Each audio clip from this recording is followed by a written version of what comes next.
Il voulait défier Dieu. Il est mort noyé. Tout commence en Égypte, il y a des milliers d'années. Le soleil brûle, la chaleur est insoutenable. Mais rien ne surpasse le calvaire des enfants d'Israël. Esclaves, fouettés, humiliés, condamnés à bâtir des villes et des palais, pierre après pierre. Tout ça à cause d'un seul homme. Un homme si puissant qu'il se prenait pour Dieu. Cet homme, c'était Pharaon. Pharaon croyait tout contrôler. Il faisait régner terreur et corruption. Et quiconque osait nier sa divinité était exécuté. Un jour, ses prêtres lui annoncèrent une prophétie. Un garçon, né parmi les enfants d'Israël, causera ta chute. Alors, pour échapper à son destin, Pharaon ordonna l'impensable. Tuer tous les garçons nouveau-nés, une année sur 2, et laisser les filles en vie pour en faire des esclaves. Ainsi, il pensait pouvoir tromper Dieu, mais personne n'échappe au destin divin. C'est dans ce contexte que Moïse est né, un bébé, né l'année où les garçons étaient condamnés à mourir. Sa mère savait qu'elle ne pourrait pas le cacher longtemps. Alors Dieu lui inspira un acte impensable. Déposer son bébé dans un panier et le confier au fleuve, avec une seule promesse. Nous te le rendrons. Le cœur serré, elle obéit.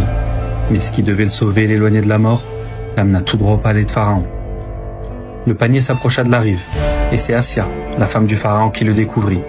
Dès qu'elle posa les yeux sur lui, son cœur s'attendrit, et elle voulut le garder. Pharaon, lui, voulait s'en débarrasser, mais elle insista, et il céda. Et sans le savoir, il venait d'accueillir sous son toit l'enfant qui causerait sa chute. Vêtu comme un prince, nourri comme un roi, Moïse ne manquait de rien. Et Dieu, fidèle à sa promesse, fit en sorte qu'il refuse toutes les nourrices, jusqu'à ce qu'on lui amène sa propre mère. Sans savoir qui elle était, Pharaon l'a choisie, et elle le retrouva. Ainsi Moïse grandit entre les colonnes du palais, mais dans son cœur, il n'oubliait pas d'où il venait. Un jour, alors qu'il marchait, il vit une bagarre entre un Égyptien et un esclave d'Israël. Voulant stopper l'injustice, il frappa l'Égyptien, et sans le vouloir, le tua. Par peur de la colère de Pharaon, il prit la fuite et quitta l'Égypte. Il y resta 10 ans, loin du palais et de son passé. Il fonda une famille et mena une vie simple, jusqu'au jour où il aperçut un feu étrange. Il s'en approcha et reçut la révélation. Dieu lui parla et lui ordonna de retourner en Égypte pour libérer les enfants d'Israël. Malgré la peur, Moïse obéit et retourna au palais de Pharaon dans l'espoir de le raisonner. Mais l'arrogance du roi n'avait pas de limite. Il refusa d'écouter et continua de faire régner sa tyrannie. Alors les signes divins s'enchaînèrent. Le bâton devint serpent, l'eau devint sang, puis vinrent le grenouille, les moustiques, les sauterelles, la maladie, la famine. Un fléau après l'autre. À chaque châtiment, Pharaon implorait, et dès que le fléau cessait, il recommençait. Jusqu'au jour où Dieu ordonna à Moïse de fuir. Alors de nuit, il s'enfuit avec les enfants d'Israël. Mais Pharaon, furieux, lança son armée à leur poursuite, jusqu'à la mer.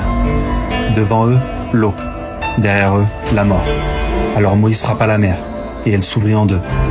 Les enfants d'Israël traversèrent, Pharaon et son armée les suivirent, mais la mer se referma, et il fut englouti. Dans ces derniers instants, Pharaon tenta de croire, mais Dieu lui dit, « Maintenant, alors qu'auparavant tu as désobéi et semé la corruption ?» Ainsi, celui qui voulait défier Dieu mourut noyé dans son propre orgueil.